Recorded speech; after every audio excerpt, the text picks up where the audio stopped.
met in about 1984 in junior high school in typing class.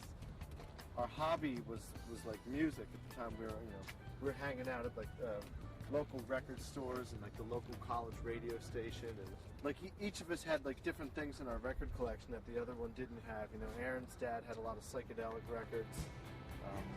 I was really into like punk rock, and we would just turn each other on to music.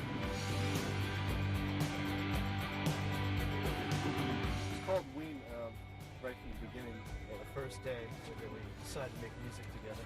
Ween at the time, I didn't realize that we would have to answer for it like 15 years, 16 years later, but it was just a word I think that we used that was kind of this silly word that kind of described our personalities and like the sound of the music that we were making or something. But I don't even hear the word anymore. It's just Ween. Nothing behind it at all. It's just Ween. I recall a time when we were lovers. I think when we pick album titles, we want it to sound like it's a great album. No matter what's on it. So White Classic Pepper, album. yeah, title. White Pepper sounds like it could be the name of a classic rock album.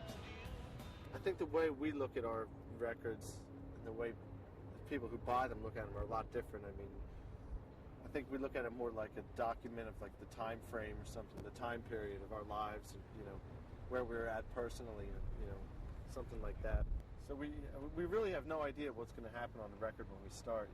We just start working on it, and then as it starts to take some kind of form, then we work from that point, as to making it more of like a cohesive thing.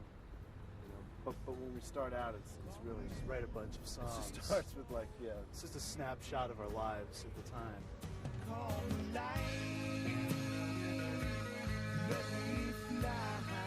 If I had to pick the typical Ween fan, it's some kid like sitting at home smoking weed, listening to our records. That's basically about as typical as I could describe. I mean, it's not the way it is with everybody, but that's definitely the majority. They're definitely all different. There's a lot of like the older kind of hippie vibe, a lot of people our age, but for the most part, it's like teenagers. People, when you're on tour, you always kind of maintain a normal thing, but people have their big night out.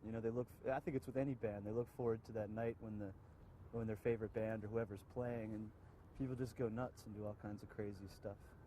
So you wind up just seeing all this stuff night after night. It's just insane. They say every night is Friday night in rock and roll.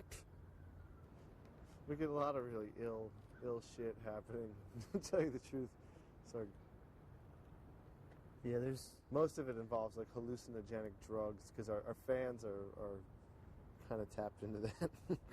a lot of it isn't like funny. Lactating women has been the thing for the last 2 years for some reason. It's happened to us a couple times. Yep. Spraying us. Come up and spray us. So we never happened 2 times for in it. 6 months. Yeah, we 2 never. different women in 2 different cities. Yeah. So it's a conspiracy of some kind.